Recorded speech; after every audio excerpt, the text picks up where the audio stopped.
ॐ भूर्भुवस्सुः तत्सवितुर्वरेण्यं भर्गो देवस्य धीमहि धियो यो नः प्रचोदयात्। ओम नमः शिवाय। दोस्तों, आज आप इस वीडियो में सुनेंगे श्रावण मास महात्म्य अध्याय 27 और 28 दो कथाओं को एक साथ आप ग्रहण करेंगे। पहले अध्याय में आज आप सुनेंगे कर्क संक्रांति और सिंह संक्रांति में किए जाने वाले कार्य। ईश्वर बोले, हे सनत कुमार, श्रावण मास में कर्क संक्रांति तथा सिंह संक्रांति आने पर उस समय जो कृत्य किए जाते हैं उन्हें भी मैं आपसे कहता हूँ। कर्क संक्रांति तथा सिंह संक्रांति के बीच की अवधि में सभी नदियाँ रसोला रहती है, अतः समुद्रगामिनी नदियों को छोड़कर उन सभी में स्नान नहीं करना चाहिए। कुछ इस ऋषियों ने यह कहा है कि अगस्त के उदय पर्यंत ही वे रसोला रहती है। जब तक दक्षिण दिशा के आभूषण स्वरूप अगस्त उदित नहीं होती तभी तक वे नदियाँ रसोला रहती है और अल्प जल वाली कही जाती है। जो नदियाँ पृथ्वी पर ग्रीष्म ऋतु में सूख जाती है, वर्षा काल में जब तक 10 दिन न बीत जाए तब तक उनमें स्नान नहीं करना चाहिए। जिन नदियों की गति स्वतः 8000 धनुष तक नहीं हो जाती तब तक वे नदी शब्द की संख्या वाली नहीं होती, अपितु वे गर्त कही जाती है। कर्क संक्रांति के प्रारंभ में 3 दिन तक महानदियाँ रसोला रहती है। वे स्त्रियों की भांति चौथे दिन शुद्ध हो जाती है। हे मुने, अब मैं महानदियों को बताऊंगा, आप सावधान होकर सुनिए। गोदावरी, भीमरथी, तुंगभद्रा, वेनिका, तापी, पयोस्विनी, ये 6 नदियाँ विंध्य के दक्षिण में कही गई है। भागीरथी, नर्मदा, यमुना, सरस्वती, विशोका, वितस्ता, ये 6 नदियाँ विंध्य के उत्तर में कही गई है। ये 12 महानदियाँ देवऋषि क्षेत्र से उत्पन्न हुई है। हे मुने, देविका, कावेरी, बंजरा, कृष्णा, ये महानदियाँ कर्क संक्रमण के प्रारंभ में 1 दिन तक रसोला रहती है। गौतमी नामक नदी कर्क संक्रमण होने पर 3 दिनों तक रसोला रहती है। चंद्रभागा, सतती, सिंधु, सरयू, नर्मदा, गंगा, यमुना, प्लक्षजाला, सरस्वती, ये जो नाद संख्या वाली नदियां हैं, ये रजो दोष से युक्त नहीं होती हैं। छोड़ सिंधु, हिरण्य, कोकिल, आहिल, घर घर और शतद्रु, ये 7 नाद पवित्र कहे गए हैं। धर्म, द्रव्य मई गंगा, पवित्र यमुना तथा सरस्वती, ये नदियाँ गुप्त रजो दोष वाली होती है, अतः ये सभी अवस्थाओं में निर्मल रहती है। जल का यह रजो दोष नदी तट पर रहने वाले को नहीं होता। रजो धर्म से दूषित जल भी गंगा जल से पवित्र हो जाता है। प्रसव अवस्था वाली बकरियां, गाय, भैंसे व स्त्रियां और भूमि पर वृष्टि के प्रारंभ का जल, ये 10 रात व्यतीत होने पर शुद्ध हो जाते हैं। कुएं तथा बावली के अभाव में अन्य नदियों का जल अमृत होता है। रजो धर्म से दूषित काल में भी ग्राम भोग नदी दोषमय नहीं होती हैं। दूसरे के द्वारा भरवाए गए जल में रजो दोष नहीं होता है। उपाकर्म में, उत्सर्ग कृत्य में, प्रातः काल के स्नान में, विपत्तियों में, सूर्य ग्रहण काल में तथा चंद्र ग्रहण काल में रजोदोष नहीं होता है। हे सनत कुमार, अब मैं सिंह संक्रांति में गोप्रसव के विषय में कहूँगा। सिंह राशि में सूर्य के संक्रमण होने पर यदि गोप्रसव होता है तब जिसकी गाय प्रसव करती है उसकी मृत्यु 6 महीनों में हो जाती है। मैं इसकी शांति भी बताऊंगा जिससे सुख प्राप्त होता है। प्रसव करने वाली उस गांव को उसी क्षण ब्राह्मण को दे देना चाहिए। उसके बाद घृत मिश्रित काली सरसों से होम करना चाहिए। इसके बाद ब्याहतियों से घृत में सिक्त तिलों की 1008 आहुतियाँ डालनी चाहिए। उपवास रखकर विप्र को प्रयत्न पूर्वक दक्षिणा देनी चाहिए। सिंह राशि में सूर्य के प्रवेश करने पर जब गोष्ठ में गौ प्रसव होता है तब कोई अनिष्ट अवश्य होता है, अतः उसकी शांति के लिए शांति कर्म अनुष्ठान करना चाहिए। अस्य वाम इस सूक्त से तथा तदिच्छनो इस मंत्र से तेल तथा घृत से 108 आहुतियाँ देनी चाहिए और मृत्युंजय मंत्र से 10,000 आहुतियाँ डालनी चाहिए। उसके बाद श्री सूक्त से अथवा शांति सूक्त से स्नान करनी चाहिए। इस प्रकार किए गए विधान से कभी भी भय नहीं होता है। इसी प्रकार यदि श्रावण मास में घोड़ी दिन में प्रसव करे तो इसके लिए भी शांति कर्म करना चाहिए। उसके बाद दोष नष्ट हो जाता है। हे सनत कुमार, अब मैं कर्क संक्रांति में, सिंह संक्रांति में तथा श्रावण मास में किए जाने वाले शुभप्रद दान का वर्णन करूंगा। सूर्य के कर्क राशि में स्थित होने पर घृत धेनु का दान तथा सिंह राशि में स्थित होने पर सुवर्ण सहित छत्र का दान श्रेष्ठ कहा जाता है तथा श्रावण मास में दान अति श्रेष्ठ फल देने वाला कहा गया है। भगवान श्रीधर की प्रसन्नता के लिए श्रावण मास में घृत कुंभ, घृत धेनु तथा फल विद्वान ब्राह्मण को प्रदान करने चाहिए। मेरी प्रसन्नता के लिए श्रावण मास में किए गए दान अन्य मासों के दानों की अपेक्षा अधिक अभय फल देने वाले होते हैं। 12 महीने में इसके समान अन्य मास मुझको प्रिय नहीं है। जब श्रावण मास आने को होता है तब मैं उसकी प्रतीक्षा करता हूँ। जो मनुष्य इस मास में व्रत करता है वह मुझे परम प्रिय होता है, क्योंकि चंद्रमा ब्राह्मणों के राजा है, सूर्य सभी के प्रत्यक्ष देवता है। ये दोनों मेरे नेत्र है। कर्क तथा सिंह की दोनों संक्रांतियाँ जिस मास में पड़े उससे बढ़कर जिसका महात्म्य होगा। जो मनुष्य इस श्रावण मास में पूरे महीने प्रातःकाल स्नान करता है वह 12 महीने के प्रातः स्नान का फल प्राप्त करता है। यदि मनुष्य श्रावण मास में प्रातः स्नान नहीं करता है तो 12 महीनों में किए गए उसके स्नान का फल निष्फल हो जाता है। हे महादेव, हे दया सिंधु, मैं श्रावण मास में उषा काल में प्रातः का स्नान करूंगा। हे प्रभु, मुझे विघ्न रहित कीजिए। प्रातः स्नान करके शिव जी की पूजा करके श्रावण मास की सतकथा का प्रतिदिन भक्ति पूर्वक श्रवण करना चाहिए। बुद्धिमान व्यक्ति इस प्रकार से ही मास व्यतीत करता है। अन्य मासों की प्रवृत्ति पूर्णमासी प्रतिपदा से होती है, किंतु इस मास की प्रवृत्ति अमावस्या के प्रतिपदा से होती है। श्रावण मास की कथा के महात्म्य का वर्णन भला कौन कर सकता है। इस मास में व्रत, स्नान, कथा, श्रवण आदि से जो 7 प्रकार की वंध्या स्त्री होती है वह भी सुंदर पुत्र प्राप्त करती है।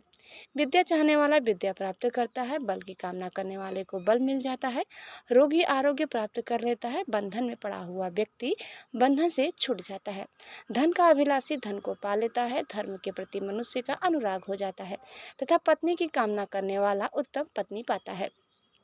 हे मानव, अधिक कहने से क्या प्रयोजन। मनुष्य जो चाहता है उसको पा लेता है और मृत्यु के बाद मेरे लोक को पाकर मेरे सानिध्य में आनंद प्राप्त करता है। कथा सुनाने के बाद वस्त्र, आभूषण आदि से कथावाचक की विधिवत पूजा करनी चाहिए।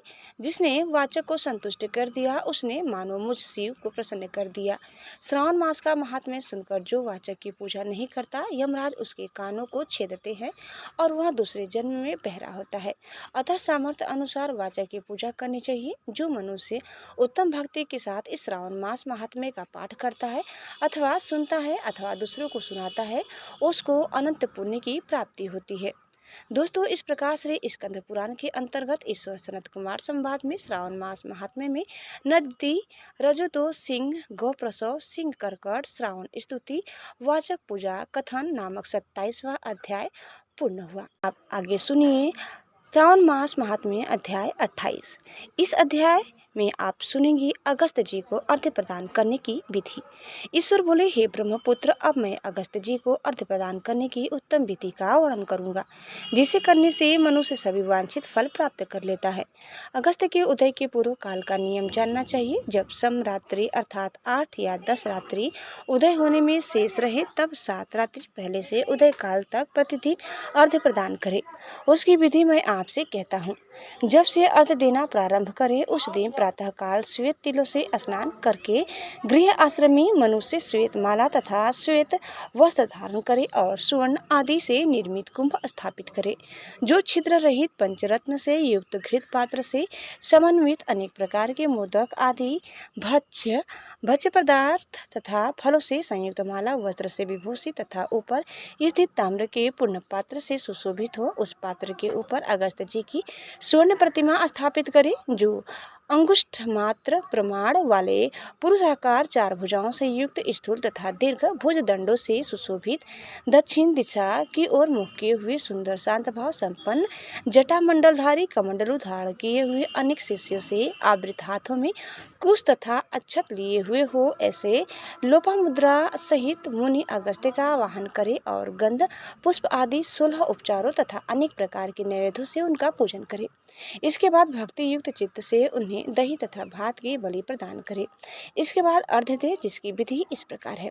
सुवर्ण, चांदी, ताम्र अथवा बांस के पात्र में नारंगी, खजूर, नारिकेल, कुष्मांड, करेला, केला अनार, बैंगन, बिजोरा, नींबू, अखरोट, पिस्तक, नीलकमल, पद्य, कुश, दुर्वांकुर, अन्य प्रकार के भी उपलब्ध फल तथा पुष्प, नानाविध भक्ष्य पदार्थ, सप्त धान्य, सप्त अंकुर, पंचपल्लव और वस्त्र, इन पदार्थों को रखकर पात्र की विधिवत पूजा करें।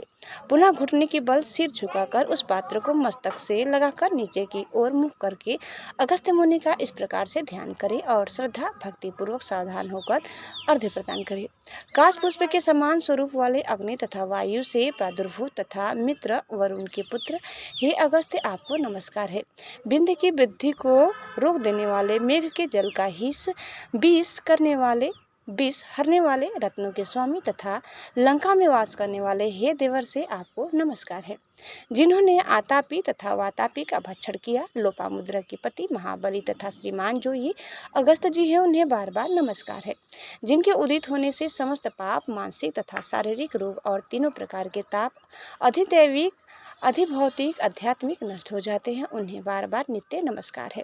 जिन्होंने जल जंतुओं से परिपूर्ण समुद्र को पूर्वकाल में सुखा दिया था, उन पुत्र सहित, शिष्य सहित तथा भार्या सहित अगस्त्य जी को नमस्कार है।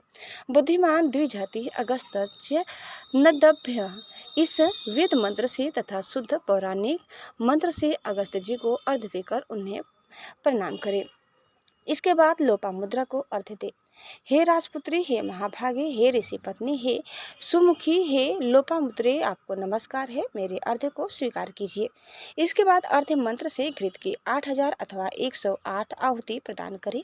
इस प्रकार करके अगस्त्य जी को प्रणाम करने के बाद यह कहकर विसर्जन करें।